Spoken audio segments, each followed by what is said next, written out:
Bonjour, si vous avez cliqué sur cette vidéo, c'est parce que vous cherchez un nouveau moyen de calculer ou d'extraire une racine carrée exacte et nous avons découvert une nouvelle formule. Elle est par Alexandre Voronin et elle s'utilise avec la nouvelle table trigonométrique d'Arrhenius. Donc, en guise d'introduction, on aimerait vous montrer en quoi cette nouvelle approche et formule se diffère des anciennes déjà connues. Comme vous le savez, il y a déjà des formules existantes quant au calcul de l'extraction de la racine carrée. Cependant, ces formules donnent des réponses approximatives. Il s'agit donc de faire la répétition de plusieurs et mêmes calculs pour arriver à une réponse de plus en plus précise. Et donc, vous l'aurez compris, cette nouvelle approche permet de donner des réponses exactes. Alors, on peut séparer le calcul en 4 étapes, donc la première étant de choisir n'importe quel nombre n. Ensuite, vous devez choisir un autre nombre, soit n1, qui est égal ou plus grand à la moitié du nombre n sur 2. Il est important ici de savoir qu'il existe deux contraintes quant à la sélection de votre nombre n1. La première contrainte est que n1 doit absolument être un nombre carré, donc par exemple 4, 9 et 36. Et puis, la deuxième contrainte est que n1 ne peut pas dépasser en valeur n votre nombre choisi. Maintenant, l'étape 2, on doit utiliser la fonction trigonométrique Arrhenius pour trouver l'angle alpha et on doit utiliser cette formule avec les valeurs que nous avons utilisées juste avant. Ensuite, à l'étape 3, vous devez utiliser le résultat obtenu à la deuxième étape. Vous devez ensuite aller chercher dans le tableau de Arrhenius la valeur la plus proche possible de ce que vous avez obtenu. Et pour finir, vous utilisez cette formule pour trouver la grandeur de l'angle plus précise. La dernière étape consiste à trouver la racine carrée du nombre n que vous avez choisi au tout début et on utilise la formule suivante avec les données que vous avez trouvées aussi au début. Et maintenant, faisons place à un exemple concret. Donc maintenant, on va faire un exemple concret et une démonstration des formules que nous avons établies. Donc supposons qu'on prend n'importe quel nombre n, donc dans ce cas-ci, ce serait 500. Et notre objectif final est de sortir la racine carrée de ce nombre.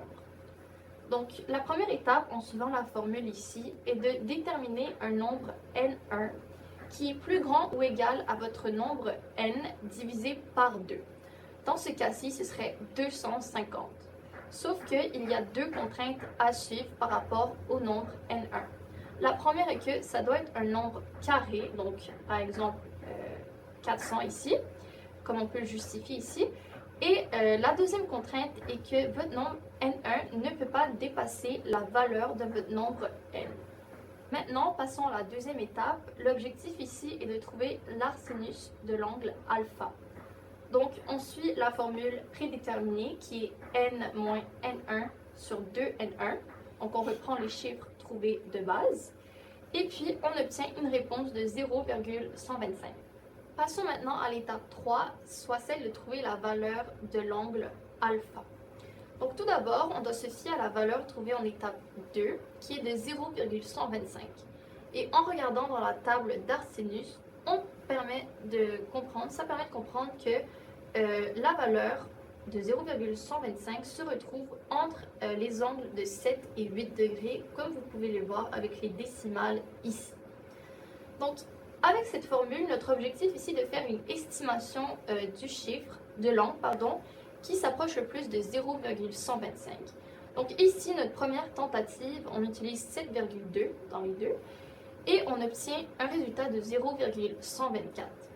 Alors, une deuxième tentative, on essaie avec la valeur de 7,24 et on obtient la réponse trouvée en étape 2. Et donc, on peut conclure ici que la valeur de l'angle alpha est de 7,24 degrés.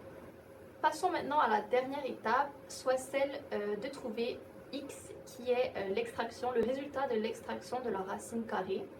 Donc, on se fie à cette formule avec les données trouvées juste avant, donc n1 et sinus alpha.